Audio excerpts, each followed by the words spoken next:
Bienvenidos a la segunda parte de esta lección, en la cual te explicaré el paradigma de programación orientada a objetos y sus características fundamentales, a saber, abstracción, ocultamiento de información, herencia y polimorfismo.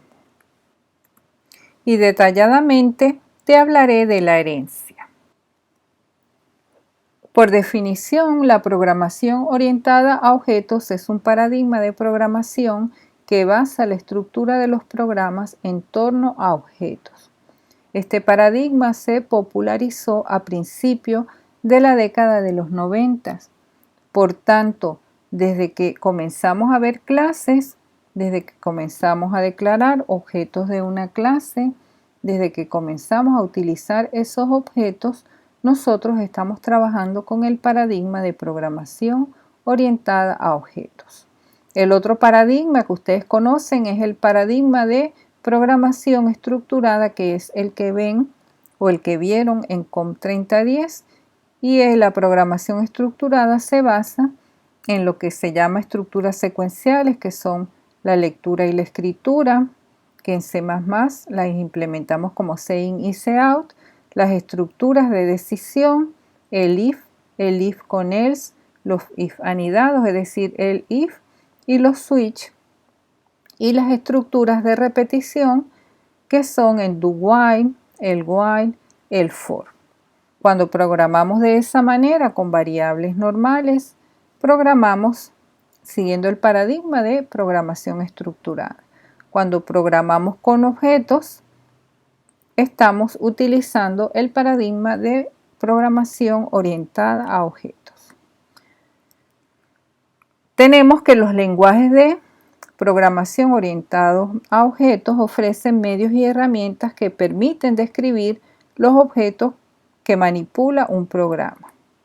Estos lenguajes proveen la construcción que se llama clase, que ya nosotros la hemos visto y la sabemos usar, y estas clases describen un conjunto de objetos que poseen las mismas propiedades. Estamos viendo la teoría de lo que es la programación orientada a objetos. Nosotros ya hemos visto la práctica, ya sabemos cómo se usan objetos, ya sabemos cómo se declaran objetos, ya sabemos cómo se define una clase, ya sabemos cómo se declaran funciones miembros de una clase, cómo se definen variables miembros de una clase y cómo se definen funciones miembros de una clase.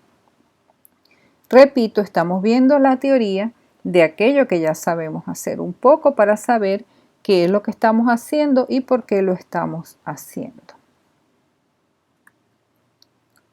Las características fundamentales de la programación orientada a objetos, como les mencioné anteriormente, son la abstracción, el ocultamiento de información, la herencia y el polimorfismo.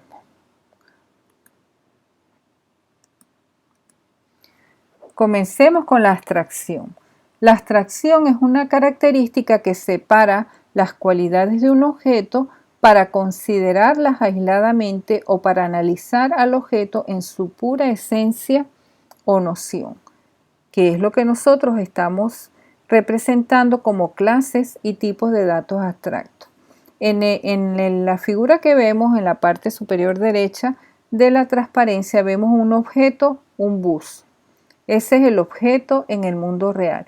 Nosotros hacemos una abstracción de ese objeto y decimos que ese objeto es una entidad que se llama bus y que tiene unos atributos o unas características que son la placa, que es lo que llamamos la tablilla, el color y el número de llantas o gomas. En ese momento, cuando nosotros describimos el objeto en base a esos tres atributos o características, estamos haciendo una abstracción. Y eso es lo que realmente hacemos nosotros cuando trabajamos con clases y específicamente con tipos de datos abstractos. Recuérdense que dijimos que en C++ un tipo de datos abstractos lo vamos a implementar utilizando las clases con las características que ya conocemos, las características que debe cumplir una clase o las condiciones que debe satisfacer una clase para que sea un tipo de datos abstracto. Vamos a ver dos ejemplos. Primeramente, tenemos el objeto ave. ¿Cuáles son las características de un ave? Un ave tiene pico, un ave tiene alas, tiene plumas y tiene patas. Estamos haciendo la abstracción del ave. Estamos viendo cuáles son las características que tiene un ave o alguna ave. Todas tienen pico, todas tienen alas, todas tienen plumas y todas tienen patas. ¿Cuáles son las operaciones o las funciones que puede ejecutar o hacer un ave? Un ave puede volar, puede comer, puede caminar, puede mirar, puede correr, puede parar. Entonces fíjense que hemos hecho una abstracción de un objeto del mundo real como es un ave y hemos visto cuáles son sus características y cuáles son las operaciones que puede realizar un objeto ave. Otro ejemplo que se acerca más a lo que nosotros trabajamos es trabajamos desde el punto de vista de la programación, es un arreglo unidimensional. Un arreglo unidimensional es un objeto. ¿Cuáles son las características de un arreglo unidimensional? El número de elementos y el tipo de los elementos. Normalmente decimos que un arreglo tiene 5 elementos y que todos sus elementos son de tipo entero. Ese es un ejemplo. O decimos que un arreglo tiene 11 elementos y que todos sus elementos son de tipo char, de tipo carácter. Por tanto, esas son las características, las dos características que nosotros le asociamos a un arreglo unidimensional. ¿Cuáles son las operaciones que nosotros podemos realizar?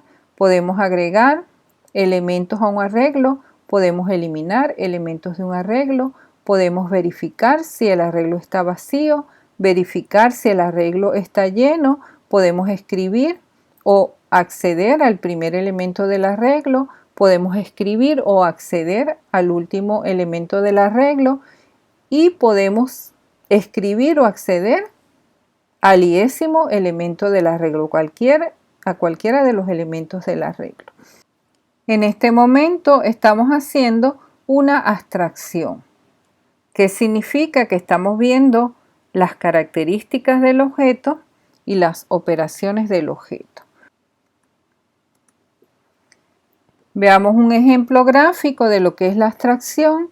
En este caso tenemos un objeto que es un diccionario y la abstracción como nosotros la vemos, la interfaz, la estructura de datos y la implementación. Eso ya lo tenemos claro, ya definimos en la primera parte de esta lección qué es una interfaz y qué es una implementación de un tipo de datos abstracto. La interfaz, todas las funciones públicas de la clase, la estructura de datos, en este caso es un archivo indizado, y la implementación, las funciones, añadir palabra, la implementación de las funciones, es decir, el código de la función añadir palabra, suprimir palabra y encontrar palabra. Y la estructura de datos también forma parte de la implementación. En este caso, ¿qué es lo que nosotros vamos a implementar utilizando un lenguaje de programación? La clase con su interfaz y su implementación. La segunda característica es ocultamiento de información. El ocultamiento de información aplicado a funciones, que es lo que nos interesa. ¿Por qué? Porque las operaciones nosotros las estamos implementando como funciones. Esto implica que se deben escribir las funciones de modo que se puedan usar como cajas negras. Es decir, que el programador que utiliza la función no necesite conocer los detalles de implementación de dicha función. De esto hablamos también en la primera parte de esta lección. Simplemente ahora le estamos dando un nombre y estamos diciendo que eso se llama ocultamiento de información. También se le conoce con el nombre de encapsulamiento. Todo lo que un programador que usa la función necesita conocer es la declaración de la función y cómo se usa la función. Repito, esto nosotros ya lo hablamos anteriormente y dijimos que es lo que forma parte de la implementación de un tipo de datos abstractos. Lo que pasa es que ahora estamos generalizando porque realmente nosotros vimos el detalle en el tipo de datos abstractos, pero en el general, que es la programación orientada a objetos, el concepto de ocultamiento de información aplica para cualquier función. Por eso que aquí no estamos hablando de función miembro ni función miembro privada, sino estamos hablando del concepto general de lo que es ocultamiento de información. Por tanto, repito, todo lo que un programador que está usando una función requiere conocer es la declaración de la función, es decir, el nombre de la función, cuántos parámetros, los tipos de parámetros, si la función devuelve o no valores y si devuelve valores, los tipos de los valores, si es 1, lo devuelve en el nombre de la función, si es varios, los devuelve en los parámetros por referencia. Todo eso es lo que el programador necesita saber, además cuál es el objetivo de la función, qué es lo que hace esa función. Como les dije anteriormente, entonces el uso de variables miembros privadas y funciones miembros privadas en la definición de un tipo de datos abstractos es una manera de implementar el ocultamiento de información.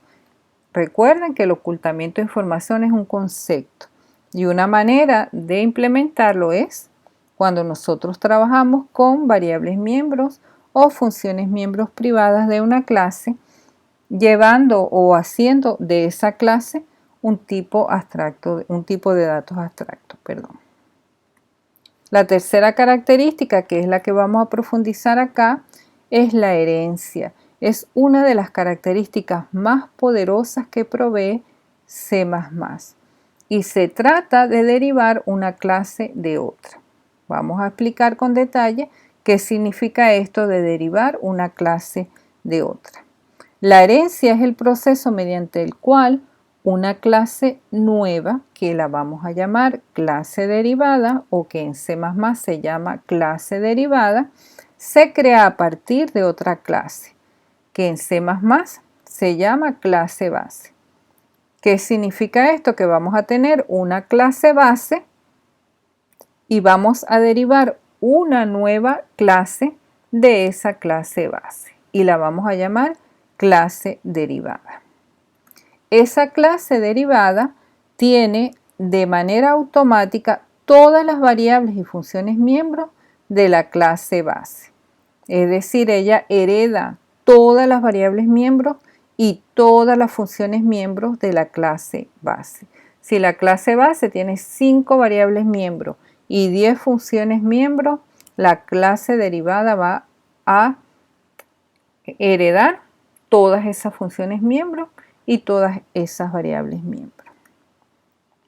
Además de eso, la clase derivada puede tener variables miembros adicionales y o funciones miembros adicionales. ¿Qué significa esto? Que además de las variables miembros y las funciones miembros de la clase base, la clase derivada puede tener sus propias variables miembros y sus propias funciones miembros. Pero esto no significa que la clase base va a tener las variables miembros y las funciones miembros de la clase derivada. O sea, la herencia es hacia abajo, no es bidireccional. Yo heredo, si yo soy la clase derivada, yo heredo todo lo de la clase base, pero si yo tengo mis propias variables miembros y mis propias funciones miembros, esas no van a la clase base, esas se quedan conmigo. Por tanto, la clase base, que también en programación orientada por objetos se le conoce como superclase o clase padre, cualquiera de estos tres términos ustedes pueden encontrar en la literatura, es la clase más general. Y la clase derivada, que también se le conoce con el nombre de subclase o clase hija, es la clase más específica. Se tiene que si la clase B se deriva de la clase A, la clase B es una clase hija de la clase A o es una clase derivada de la clase A o es una subclase de la clase A. En C++, repito, se dice que la clase B es una clase derivada de la clase A. Se tiene además que la clase A es una clase padre de la clase B. Esta es la terminología en programación orientada a objetos. Y se tiene que la clase B hereda las funciones miembros y las variables miembros de la clase A, como les expliqué anteriormente. Vamos a ver un ejemplo de herencia. En este caso tenemos una clase base que se llama figura. Tenemos 3 clases derivadas de la clase figura. Una se llama círculo, una rectángulo y una triángulo, y además tenemos una clase derivada de la clase rectángulo que en este caso se llama rectángulo redondo. La herencia, nosotros podemos tener múltiples niveles de herencia. Podemos decir que, por ejemplo, la clase rectángulo redondo puede tener una clase derivada o 2 clases derivadas o n clases derivadas.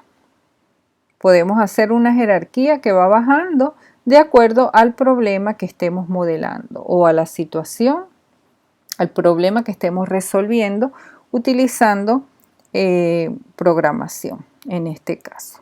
¿Qué nos interesa saber aquí?